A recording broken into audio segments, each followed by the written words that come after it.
గొప్ప సంఘ సంస్కర్త యుగపురుషుడు కందుకూరి వీరేశలింగం పంతులు 106వ వర్ధంతి సందర్భంగా ఆయనచే నిర్మించబడిన ఉమ్మడి ఆంధ్రప్రదేశ్ రాష్ట్రంలోనే ప్రథమపుర మందిరం టౌన్ హాల్లో జూబ్లీ పబ్లిక్ లైబ్రరీ కార్యదర్శి ఆకుల వీర్రాజు ఆయన విగ్రహానికి పూలమాలలు వేసి నివాళులర్పించారు.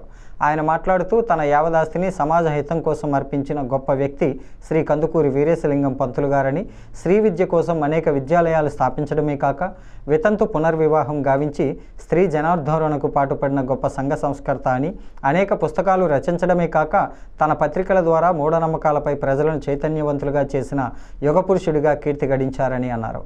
ఈ కార్యక్రమంలో టౌన్ హాల్ లైబ్రేరియన్ మీటీవీ Subbarao, Thurpu Godavari table tennis association అధ్యక్షులు JVV Appareddy, treasurer K Satyanarayana, SV Ramanarao, Veerabhadrarao, Kamal, table tennis క్రీడాకారులు పాల్గొన్నారు. ఆవిడ ఎంతో సహకారం అందించింది. మెన్స్ కాలేజ్ పేరు కూడా మరి ఆవిడ పేరే, రాజలక్ష్మి గారి పేరు. వీరందరూ కూడా పూర్తిగా వీరేశలింగం గారి గురించి తెలుసుకోవాలి.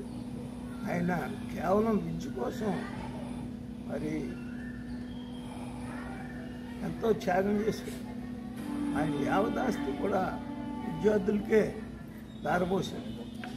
మరి అట్లన్నీ కూడా పరిరక్షించుకోవాల్సిన బాధ్యత భవిష్యత్తులో మీకు ఉంది. మనకి కూడా ఇక్కడ గ్రంథాలయం ఉంది, చాలా పురాతనమైన గ్రంథాలయం.